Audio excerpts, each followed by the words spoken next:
एक मॉर्चरी में रेबेका एक इंटर्न है जो अपनी आखिरी सुपरवाइज्ड प्रोसीजर पर काम कर रही है, एक एम्बामिंग कर रही है। एम्बामिंग मृत शरीर को रसायनों की मदद से सुरक्षित करने की प्रक्रिया को कहते हैं। वह हर छोटी डिटेल का बहुत ध्यान रखती है और जब तक वह काम खत्म करती है, शव बिल्कुल नया लगने लगता है। उसके मेंटर, रेमंड, उसके काम की तारीफ करते हुए उसकी कलाई पर पतले निशान देखता है, जिन्हें वह जल्दी से एक ग्लव से ढक लेती है। फिर रेबेका शव पर एक कट लगाती है और उसमें से सारा खून निकालना शुरू कर देती है। रेमंड देखता है कि मुर्दे के पैर की उंगलियां हिल रही है, लेकिन वह इस बारे में कुछ नहीं कहता। वह शव को एम्बामिंग फ्लूइड से भरकर प्रोसेस पूरा करती है और रेमंड कंफर्म करता है कि वह पास हो गई है। इसके बाद रेबेका शव को रखकर आती है। वापस आते समय लाइट्स फ्लिकर करती है और वह कंफ्यूजन में रुक जाती है, फिर ऐसे चल देती है जैसे कुछ हुआ ही न हो। अपना प्रेप रूम साफ करने के बाद उसे बेसमेंट से सप्लाइज लेनी होती है। हालांकि वहां बहुत अंधेरा है और वह आगे बढ़ने में हिचकिचाती है। अचानक वह छाया में कुछ हिलने से डर जाती है, लेकिन वह सिर्फ रेमंड होता है। वह उसे बताता है कि कभी बेसमेंट में न जाए और क्लोसेट से सप्लाइज ले। रेबेका के जाने के बाद रेमंड बेसमेंट में इधर-उधर भागते क्रिएचर को चेक करता है और दरवाजा बंद कर देता है। ऑफिस में रेमंड उसकी फुल टाइम एम्प्लॉय के तौर पर प्रमोशन सेलिब्रेट करने के लिए टोस्ट करना चाहता है, लेकिन वह कहती है कि वह शराब नहीं पीती। अब रेबेका सारी एम्बामिंग खुद संभालेगी और रेमंड बिजनेस वाले हिस्से पर ध्यान देगा। रेबेका को डे शिफ्ट मिलेगी और रेमंड रात की इमरजेंसी देखेगा। वह कहने की कोशिश करती है कि उसे नाइट्स में काम करने से कोई दिक्कत नहीं है, लेकिन रेमंड गुस्से से मना कर देता है। उसी वक्त रेबेका को सिरदर्द होता है, तो रेमंड उसे वीकेंड पर आराम करने को कहता है। रेबेका के जाने के बाद रेमंड बेसमेंट में लौटता है और कहता है कि यह फिर से हो रहा है। घर पर रेबेका बेडरूम में कपड़े बदलने जाने से पहले चाबियां टेबल पर रख देती है।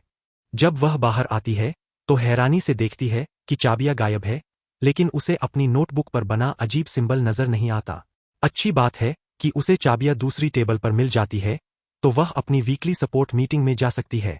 वह सबको बताती है कि आज उसे सोबर हुए 1 साल हो गया है और बताती है कि एडिक्शन से जुड़ी शर्म और दर्द से निपटना कितना मुश्किल रहा है। वह सबके सपोर्ट के लिए शुक्रिया अदा करती है और उसकी स्पॉन्सर, केली, उसे गर्व करने को कहती है। अपनी सीट पर वापस जाते समय रेबेका पीछे एक डरावना आदमी देखती है जो उसका नाम फुसफुसा रहा है। मीटिंग के बाद रेबेका अपनी कार में बैठती है और अपनी डार्क अर्जे से जूझ रही होती है। वह एक अंधेरे कोने में जाती है और लगभग एक डीलर से कुछ खरीदने की बात करती है, लेकिन वह हिम्मत जुटाती है और डीलर के ड्रग्स देने से पहले ही वहां से भाग जाती है। जैसे ही वह वहां से निकलती है, रेमंड उसे मॉर्चरी आने को कहता है। वह प्लान्स बदलने के लिए माफी मांगता है, लेकिन सिटी मॉर्ग से अचानक कई शव ट्रांसफर हुए हैं। कुछ ही मिनटों में रेबेका मॉर्चरी पहुंचती है और नोट्स पढ़ती है, जिसमें बताया गया है कि शवों को एम्बाम और क्रीमेट दोनों करना है। उसे समझ नहीं आता, लेकिन उसे आदेशों का पालन करना है। तेज म्यूजिक लगाकर वह पहले शव पर काम शुरू करती है, उससे बातें करती है और उसके ताजा घावों को देखती है। जब एम्बामिंग तैयार हो जाती है, रेबेका म्यूजिक बंद कर देती है और पेपर वर्क करती है। उसे दिखाई नहीं देता कि शव अपना सिर हिला रहा है और आंखें खोल रहा है, नहीं फाइल पर आया सिंबल दिखता है।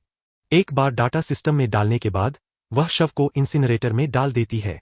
जब रेबेका खिड़की से बाहर देखती है, तो हैरानी से उसे अपनी कार का दरवाजा खुला दिखता है। वह उसे बंद करने के लिए बाहर भागती है, लेकिन लौटते टाइम उसकी कार की लाइटें ऑन रह जाती है। इसके बाद वह सप्लाइज लेने क्लोसेट में जाती है, तभी उसे चक्कर आने लगते हैं।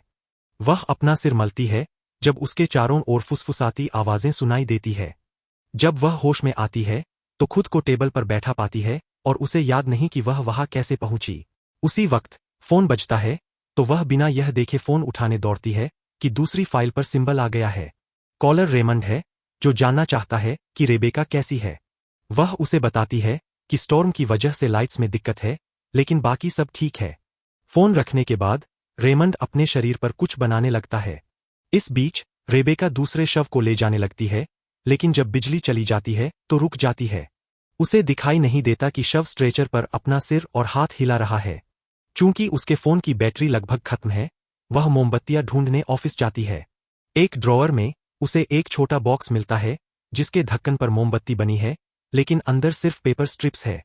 एक स्ट्रिप जलाकर वह वापस शव के पास आती है और देखती है कि एक हाथ हिल गया है, तो वह उसे वापस जगह पर रख देती है।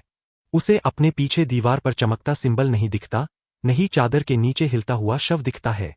वह मुस्कुराता है और उसकी सफेद आंखें दिखाई देती है। एक बार जब वह शव इंसिनरेटर में होता है, रेबेका तीसरा शव निकालती है, जिसमें बहुत गहरे कट और चोट के निशान हैं। जब रेबेका को एक आवाज सुनाई देती है, तो वह ऑफिस चेक करने चली जाती है। शव अपनी आंखें खोलता है और सिर हिलाता है, जबकि दूसरे पेपर पर सिंबल दिखाई देता है। ऑफिस में रेबेका एक अजीब फिगर को हिलते हुए देखती है और सोचती है कि यह रेमंड है। हालांकि जब वह आंख झपकाती है तो फिगर गायब हो जाता है, तो वह मान लेती है कि यह उसका वहम था। जब रेबेका प्रेप रूम में लौटती है, तो हैरानी से शव को गायब पाती है। फिर फोन दोबारा बजता है और वह उठाती है, तो उसे एक आवाज सुनाई देती है, तुमने मेरे साथ ऐसा किया। यह सब तुम्हारी गलती है। डरी हुई रेबेका फोन रख देती है, फिर भी फोन बजता रहता है। तो वह उससे दूर चली जाती है। जैसे ही वह अपना चेहरा छूती है, वह अपने हाथ पर खून देखकर डर जाती है और तुरंत इंजरी को ढकने के लिए अपना कोट उतार देती है। लेकिन जब वह दोबारा देखती है, तो उसका हाथ साफ होता है। चूंकि फोन बजता रहता है, रेबेका एक बार फिर उठाती है। वही आवाज कहती है कि वह एक मिसिंग पर्सन की रिपोर्ट करना चाहता है, जिससे रेबेका को पहचान हो जाती है कि यह उसके पिता बेन है। वह बताता है कि उसकी 14 साल की बेटी रेबेका गायब हो गई है, और उसे वह दिन याद आता है जब वह कुछ दोस्तों के साथ घूमकर बहुत ज्यादा शराब पीकर झील के पास बेहोश हो गई थी। चूंकि पुलिस ने उसे रिपोर्ट के लिए 24 घंटे इंतजार करने को कहा था, बेन खुद उसे ढूंढने निकल गया। उसी रात बेन की मौत हो गई और रेबेका आज भी इसके लिए दोषी महसूस करती है। एक अजीब क्रिएचर का विजन देखने के बाद वह बेहोश हो जाती है। सुबह रेबेका हैरानी से अपने बिस्तर पर उठती है। वह आईने में खुद को देखती है, तभी उसे कोई उसके दरवाजे पर जोर से पाउंडिंग करता सुनाई देता है। जैसे ही वह बाथरूम से बाहर निकलती है, आईने पर फॉग हो जाता है और मैसेज दिखता है, लेट मी इन। रेबेका दरवाजा खोलती है तो केली को पाती है, जो उसे रिलैप्स करने के लिए डांटती है। ऐसा लगता है कि रेबेका को याद नहीं कि वह घर कैसे आई या उसने केली को मदद के लिए फोन किया था। वह कसम खाती है कि उसने ड्रग्स नहीं लिया, लेकिन केली को उस पर यकीन नहीं होता, जिससे वह टूट जाती है। जब केली उसे कंफर्ट करने के लिए गले लगाती है, रेबेका उसे बहुत जोर से पकड़ने लगती है। केली उसे झटककर दूर करती है और यह देखकर डर जाती है कि रेबेका की आंखें पीली हो गई है, तो वह भागने की कोशिश करती है। रेबेका उसे पकड़ लेती है और किचन में इधर-उधर पटकती है, फिर केली की उंगली काट लेती है। फिर वह केली को फर्श पर पटकती है और एक बॉटल ओपनर से उसके कान में वार करती है, उसे कई बार घुमाकर मार देती है। इसके बाद रेबेका की आंख खुलती है और वह अपने किए पर कांप उठती है। वह खून धोती है और रेमंड को फोन करती है, जो उसे तुरंत वापस मॉर्चरी भेजता है। जब वह ना कहने की कोशिश करती है, रेमंड बताता है कि वह जानता है कि वह किस दौर से गुजर रही है, तो वह ऑफिस में समझाएगा। जब रेबेका घबरा जाती है कि रेमंड सब कुछ जानता था और उसने कुछ नहीं किया, तभी केली उठती है और अपने कान से बॉटल ओपनर निकाल लेती है। रेबेका उसे देखती है और तुरंत भागती है, तो दरवाजे पर असली केली मिलती है। ऐसा लगता है कि पूरी घटना एक भ्रम थी। केली की चिंता को नजरअंदाज करते हुए रेबेका अपनी कार में बैठती है और वापस मॉर्चरी चली जाती है। रेमंड बताता है कि डेमन या एंटिटीज अक्सर मुर्दा शरीरों में तब तक रहती है जब तक उन्हें कोई जिंदा इंसान नहीं मिल जाता जो पोजीशन के लिए अच्छी हो। ऐसा लगता है कि एक डेमन ने रेबेका को चुन लिया है और अब वह उसके सारे डार्क सीक्रेट्स और दुखद यादों का इस्तेमाल करके उसे कमजोर कर रहा है, जब तक कि वह सबमिट न हो जाए। रेमंड सालों से इसके बारे में सीख रहा है, इसलिए वह मिनटों में जितना हो सके रेबेका को सिखाने की कोशिश करता है। वह उसे कुछ सिंबल वाली एक ट्रे दिखाता है, समझाते हुए कि इनका इस्तेमाल डेमन का नाम बनाने के लिए करना है। रेबेका को अपनी एंटिटी का नाम पता लगाना है और उसे नर्क में भगाने के लिए उसका मार्क जलाना है। रेमंड के खत्म करने से पहले ही डेमन रेबेका के शरीर पर कब्जा कर लेता है और रेमंड को गाली देने के बाद टेबल पर पटक देता है। वह एक फायर पोकर पकड़ती है और करीब आने की कोशिश करती है, लेकिन रेमंड अपनी शर्ट खोलकर एक प्रोटेक्टिव सिंबल का टैटू दिखाता है। फिर वह ऑफिस से बाहर भागता है और दरवाजा बंद कर देता है। जब रेबेका नॉर्मल होती है, तो वह रेमंड से दरवाजा खोलने के लिए गिड़गिड़ाती है, लेकिन वह माफी मांगकर चला जाता है। जब एंटिटी प्रेप रूम में दिखाई देती है, रेबेका खुला दरवाजा या खिड़की ढूंढने के लिए इधर-उधर भागती है, लेकिन कोई फायदा नहीं होता। वह फोन भी आजमाती है, लेकिन वह काम नहीं कर रहा है। रेबेका रेमंड के नोट्स पढ़ने का फैसला करती है, तभी उसकी दादी खिड़की के बाहर दिखाई देती है। बूढ़ी औरत प्यार से उसे अंदर आने देने को कहती है क्योंकि ठंड है, लेकिन वह अचानक आक्रामक हो जाती है और खिड़की पर जोर जोर से मारने लगती है और वह रेबेका को एक लूजर कहती है। उसकी आवाज गहरी होने लगती है और जल्द ही एक गुर्राहट बन जाती है। जब रेबेका मुड़ती है तो हैरानी से बेन को उसके चेहरे पर खून बहते घावों के साथ देखती है। वह कहता है कि वह उसके लिए एक स्केलपेल लाया है ताकि वह फिर से खुद को नुकसान पहुंचाए या मर जाए और वे साथ रह सकें। स्केलपेल से बेन का हाथ कटने के बाद वह रेबेका को टैकल करता है और उसके पैर में कई बार वार करता है, जबकि उसकी दादी चिल्लाती रहती है। अचानक रेबेका की आंख खुलती है और उसे एहसास होता है कि यह एक और हैलुसिनेशन है। वह फिर से सेल्फ डिलीट करने वाली थी, इसलिए वह डरकर स्केलपेल गिरा देती है। फिर बेन कॉरिडोर में फिर से दिखाई देता है और कहता है कि वह मरेगी। जैसे जैसे वह करीब आता है, रेबेका अगले कमरे में छिप जाती है और दरवाजा बंद कर लेती है। जब रेबेका कई आवाजों से अपनी मौत की घोषणा होते हुए फुसफुसाहट सुनती रहती है, रेमंड मॉर्चरी में फोन करने की कोशिश करता है, लेकिन कोई फायदा नहीं होता। इसके बाद रेबेका खिड़की से देखती है और नोटिस करती है कि बेन चला गया है। उसे यह भी पता चलता है कि गायब शव वापस आ गया है। वह प्रेप रूम में वापस छिपकर जाने का फैसला करती है और अपने घाव को सीने के लिए कुछ सामान लेती है। उसी वक्त शव ऊपर बैठ जाता है और जब रेबेका ऊपर देखती है तो वापस लेट जाता है। जब वह सिलाई खत्म कर लेती है तो उसे एक आवाज कटने को कहती है। वह एक स्केलपेल पकड़ती है और शव के पास जाती है, जो फिर से जाग जाता है और उससे स्केलपेल के लिए लड़ने लगता है। कुछ संघर्ष के बाद रेबेका फायर पोकर के लिए हाथ बढ़ाती है और शव के गले में वार करने में सफल हो जाती है, लेकिन डेमन मजबूत है और आसानी से उसे बाहर निकाल लेता है।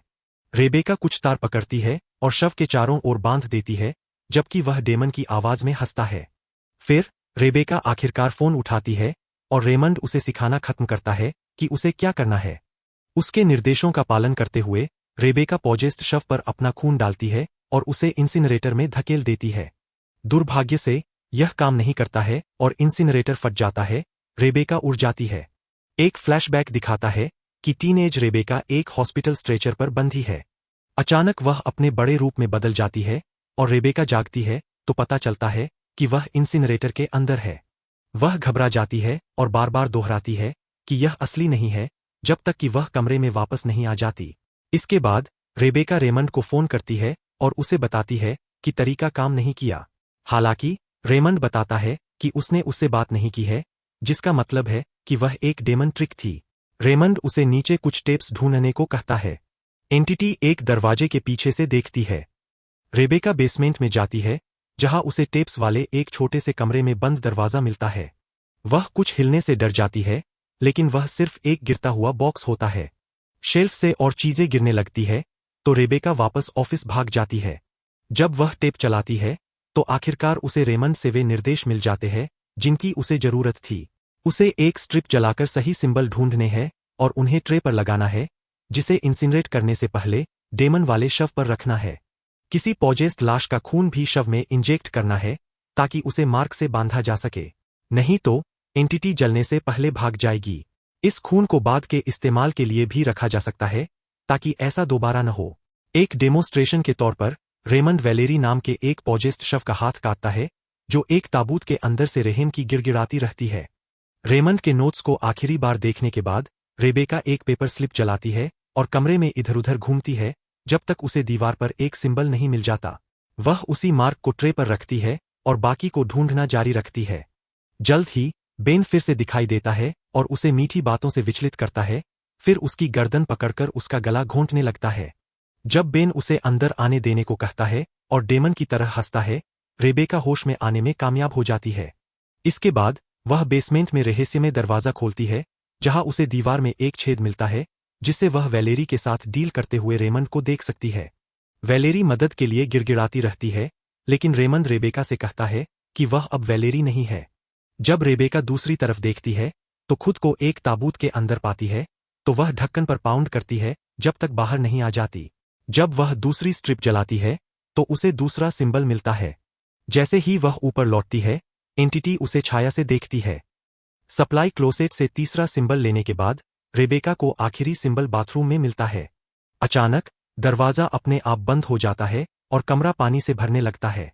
बेचारी रेबेका टॉयलेट पर चढ़ने की कोशिश करती है, लेकिन वह फिसल जाती है और उसका सिर सिंक पर लगता है, तो वह बेहोश हो जाती है। एक और फ्लैशबैक दिखाता है जब बेन झील के पास रेबेका को ढूंढता है, वह मदद के लिए चिल्लाता है, लेकिन कोई नहीं आता, तो बेन रेबेका से इंतजार करने को कहता है जब तक कि वह डॉक्टर को लेकर आए। दुर्भाग्य से बेन फिसलता है और उसका सिर एक चट्टान पर लगता है, जिससे उसकी मौत हो जाती है। वर्तमान में रेबेका बाथरूम में उठती है और नॉर्मल हो जाती है। ऑफिस में वह चारों सिंबल ट्रे पर रखती है और सेंटर ग्लो करने लगता है। उसे एक आवाज सुनाई देती रहती है, तो वह उसका पीछा करती है जब तक उसे बेसमेंट में एक ताबूत के अंदर वैलेरी नहीं मिल जाती। रेबेका उसकी मदद करने वाली होती है, लेकिन फिर उसे अपना मिशन याद आता है और वह वैलेरी के खून की एक बोतल लेकर चली जाती है। इसके बाद रेबेका मोर्चरी के सभी शवों को चेक करती है, जब तक उसे एक शव नहीं मिलता जिसके सीने पर सिंबल है। वह उसे प्रेप रूम में ले जाती है और वह तुरंत हिलना शुरू कर देता है, लेकिन जब रेबेका ट्रे उसके सीने पर रखती है तो शांत हो जाता है। फिर वह उसे एम्बामिंग स्टिक से वार करती है ताकि वैलेरी का खून इंजेक्ट कर सके। जल्द ही डेमन का नाम उसके माथे पर दिखाई देता है, जो कंफर्म करता है कि उसने सही चुना। रेबेका शव को इंसिनरेटर में धकेल देती है, जहां वह कराहता है और चिल्लाता है जब वह हमेशा के लिए जल जाता है। इसके बाद रेबेका बेसमेंट में लौटती है, लेकिन एंटिटी अभी भी वहां है। बेन उसके पीछे दिखाई देता है और कहता है कि यह कभी खत्म नहीं होगा, फिर उसे सीढ़ियों से नीचे धकेल देता है। रेबेका गिरकर बेहोश हो जाती है और एंटिटी उसके पास आती है, जबकि एक और फ्लैशबैक शुरू होता है। पता चलता है कि बेन ने जंगल में डेमन देखा था और वह इतना डर गया कि वह गिर गया। जब रेबेका उठी तो उसके पिता पहले से ही मर चुके थे। वर्तमान में रेबेका उठती है और अपने पिता से माफी मांगती है, क्योंकि उसकी लत की वजह से उसके पिता की मौत हुई। बेन उसे खुद को दोषी न ठहराने को कहता है, क्योंकि वह नहीं चाहता कि वह हमेशा दर्द के साथ उसे याद रखे। जब रेबेका आखिरकार मान जाती है कि वह छोड़ देगी, तो वह असल में जाग जाती है। बाहर एक सुंदर दिन है और उसके कपड़ों पर कोई खून नहीं है, लेकिन वह अभी भी वैलेरी को सुन सकती है। रेबेका बेसमेंट में लौटती है और वैलेरी को आजाद करने के लिए ताबूत खोलती है, जिसकी पीठ पर बहुत बुरे घाव है। अचानक वैलेरी उसे डेमन की आवाज में बेवकूफ कहकर बुलाती है और उसे फर्श पर पटक देती है। जब वैलेरी उसे मारने वाली होती है, रेमंड आता है और अपना टैटू दिखाते हुए एक प्रेयर पढ़ता है। वैलेरी वापस ताबूत में धकेल दी जाती है और रेमंड उसे फिर से बंद कर देता है। बाद में ऑफिस में रेमंड रेबेका से माफी मांगता है कि उसे अकेले डेमन का सामना करने दिया। वह बताता है कि यह अब वैलेरी नहीं है, इसलिए वह उसे बेसमेंट में बंद रखता है ताकि नियमित रूप से उसका खून लिया जा सके, क्योंकि यही एक चीज है जो भविष्य के पॉजेशन को रोक सकती है। असल में इससे पहले कि वह अपने तरीके को परफेक्ट कर पाता, उसने दूसरे बहुत कर्मचारी खो दिए थे। रेबेका सोचती है कि यह प्रोसेस बहुत क्रूर है और वह नौकरी छोड़ने की कोशिश करती है।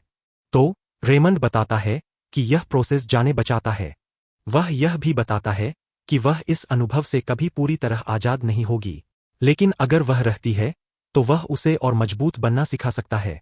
ऐसी जिंदगी को मानने से इनकार करते हुए रेबेका मोर्चरी छोड़ देती है। हालांकि वह पार्क में एंटिटी को देखती है, जहां बच्चे खेल रहे होते हैं। यह समझकर कि रेमंड सही है, वह वापस अंदर जाती है और अपनी नई नौकरी स्वीकार कर लेती है।